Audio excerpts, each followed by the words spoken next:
안녕하세요, 시청자 여러분. 오늘 여러분께 들려드릴 이야기는 정말 충격적입니다. 65세 떡집 사장 박금순.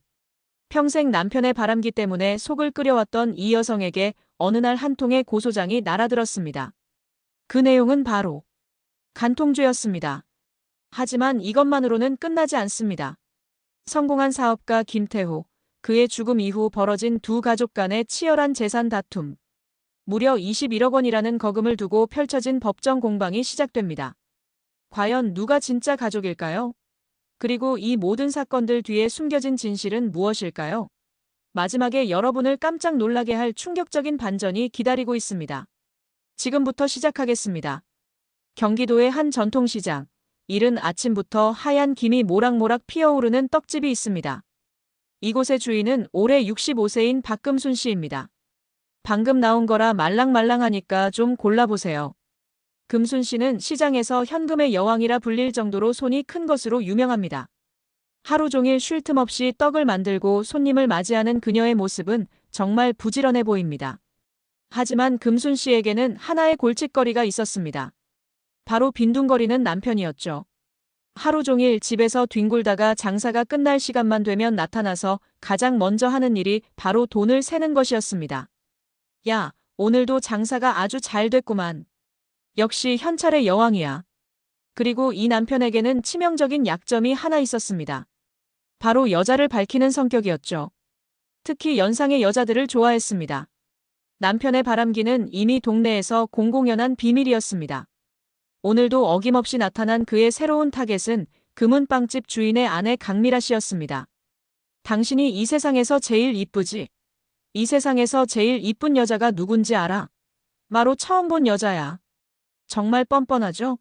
금순 씨는 이런 남편의 행동 때문에 평생을 소갈이하며 살아왔습니다. 하지만 그녀에게는 유일한 낙이 있었습니다. 바로 검은 비닐봉지를 드는 순간이었죠.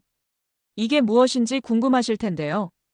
금순 씨는 시장 상인들이 가장 신뢰하는 계주였습니다. 계주라는 것은 상인들의 돈을 모아서 돌려주는 일종의 계모임을 주관하는 사람을 말합니다. 검은 비닐봉지는 바로 이 계돈을 넣는 주머니였던 거죠. 언니 나왔어요. 아이고 왔어. 계돈 만들어 왔지? 시장 사람들의 절대적인 신뢰를 받는 금순 씨. 그런데 이날 뭔가 분위기가 어색했습니다. 나도 좀 같이 들어보자. 우리 집 그 남편이 도대체 어떤 여자를 만나길래? 벌써 시장에 소문이 돌고 있었던 것 같습니다. 하지만 금순 씨는 그 소문의 정체를 몰랐습니다. 더욱이 그 소문의 주인공이 바로 자신이라는 사실은 상상도 못했죠. 1년에 하루 쉴까 말까 한 금순 씨. 이날은 몸살이 심해서 가게 문을 닫기로 했습니다. 이 인간 또 하루 종일 돌아다녔네. 내가 아주 그냥 오늘은 휴가를 낸다. 집으로 돌아가던 그녀가 무심코 우편함을 확인하는데 거기서 평생 보고 싶지 않았던 그 단어를 발견했습니다. 간통죄. 이게 무슨 간통이라니? 남편의 바람기야 이미 알고 있었지만 간통죄로 고소까지 당할 줄은 정말 몰랐습니다. 더욱 충격적인 것은 고소장에 적힌 피고인의 이름이었습니다. 바로 박금순, 자신의 이름이었던 거죠. 남편에게 달려가서 따져 물었습니다. 당신 나 간통으로 고소당했어. 간통이래? 당신 제정신이야? 하지만 남편의 반응이 이상했습니다. 너 똑똑히 보고 말해. 이 고소장에 누구 이름이 써 있는지. 고소장을 자세히 살펴보니 정말 충격적인 내용들이 적혀 있었습니다. 고소장에 따르면 박금순 씨와 금은빵집 사장 이동욱 씨가 서로 배우자가 있는 유부남 유부녀임에도 불구하고 부정한 관계를 무려 20회 이상 가졌다는 것이었습니다. 게다가 두 사람이 모텔에서 직접 나오는 모습을 목격한 사람은 이동욱 씨의 부인이었습니다. 그리고 같은 날 같은 시간 같은 장소에서 이동욱 씨가 카드로 숙박비를 결제한 내역까지 나와 있었죠. 이는 금순 씨로서는 도저히 용납할 수 없는 내용이었습니다. 하지만 금순 씨에게는 그럴 만한 사정이 있었습니다.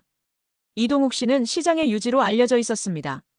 선친에게 물려받은 재산이 꽤 알차다고 소문이 났죠.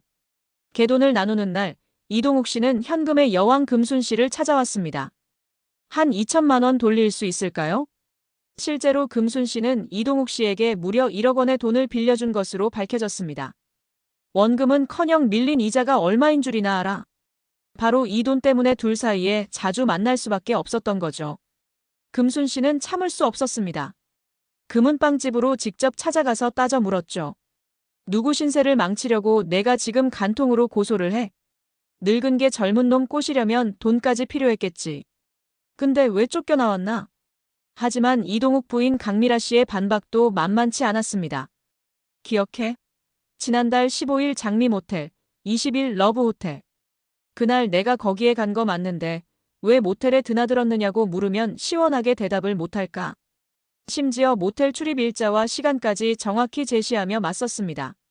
이후 금순 씨는 치열한 법정 다툼을 벌이게 됩니다.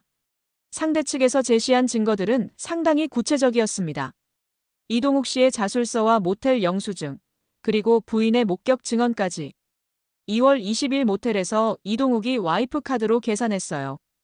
그런데 그날 모텔에 갔던 걸 이동욱 와이프가 직접 목격했다는 거예요. 모든 증거가 금순 씨에게 불리해 보였습니다. 심지어 당당하던 금순 씨도 모텔 이야기만 나오면 고개를 떨구곤 했죠. 소송이 길어지면서 떡집에도 활기가 사라져갔습니다. 평생을 일궈온 떡집도 남에게 넘길 만큼 금순 씨에게는 힘겨운 날들이 이어지고 있었습니다. 하지만 상대 측 증거에도 허점이 있었습니다. 유력한 증거로 제시된 이동욱 씨의 자술서에는 20회 이상 금순 씨와 동침했다고 기록되어 있었습니다.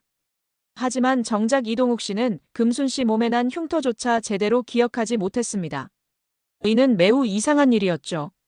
20번이나 관계를 가졌다면서 상대방의 몸을 기억하지 못한다는 것은 말이 안 됐습니다. 이 사실이 드러나면서 이동욱 씨 진술의 신뢰성에 큰 금이 가기 시작했습니다. 3년여에 걸친 송사는 결국 금순 씨의 손을 들어줬습니다. 대법원은 증거 부족을 이유로 사건을 다시 원심 법원으로 환송시켰습니다. 특히 이동욱 씨의 자술서의 신뢰성 문제와 물적 증거의 부족을 지적했죠. 하지만 여전히 의문은 남아 있었습니다. 그렇다면 이 복잡하게 얽혀있는 사건의 진실은 과연 무엇이었을까요? 사실 이동욱 부부의 관계는 그리 원만하지 못했습니다.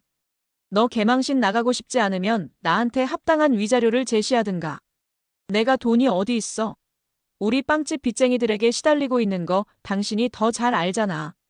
이미 이혼을 염두에 두고 있던 두 사람에게 금순 씨에 대한 1억 원의 빚까지 더해지자 이동욱 씨는 아내에게 이런 말을 했습니다. 증거는 내가 어떻게든 만들어 볼게. 이동욱은 아내 강미라 씨에게 떡집 사장과의 불륜을 스스로 털어놓았던 것입니다. 그 의도는 과연 무엇이었을까요? 이제 그날 모텔에서 정말로 무슨 일이 있었는지 알아보겠습니다. 먼저 이동욱 씨는 정말로 그날 모텔에 왔었습니다. 그리고 남편의 불륜 현장을 잡기 위해 그 모습을 멀리서 지켜본 아내 강미라 씨도 있었습니다. 금순 씨가 모텔에 드나든 것도 사실이었습니다. 강미라 씨의 목격 증언은 거짓이 아니었죠. 하지만 여기서 놀라운 반전이 있습니다. 금순 씨의 목적지는 이동욱 씨와 같은 방이 아니었습니다. 야, 너 딱 걸렸어. 손 내려. 법원에서 만나자고. 금순 씨 역시 남편의 불륜 현장을 잡기 위해 그날 그 모텔에 왔던 것입니다. 결국 두 아내가 각자의 남편을 응징하기 위해 같은 공간에 있었던 것뿐이었죠. 정말 기가 막힌 우연의 일치였습니다. 그렇다면 강미라 씨는 왜 거짓 고소를 했을까요? 강미라 씨는 남편의 여자가 금순 씨가 아니라는 사실을 이미 알고 있었습니다. 하지만 법률상 간통한 자를 상대로 손해배상 청구를 할 수 있다는 점을 악용하여 금순 씨를 허위로 고소해서 기존의 1억 원 빚을 무효로 돌리려고 했던 것입니다. 정말 치밀한 계획이었죠. 하지만 금순 씨의 끈질긴 항소로 인해 두 사람의 계획은 수포로 돌아가게 됩니다. 다음 시간에도 더욱 놀라운 시니어들의 이야기로 찾아뵙겠습니다. 구독과 좋아요를 잊지 말고 눌러주세요. 다음 편 영상을 제작하는 데 큰 힘이 됩니다. 감사합니다.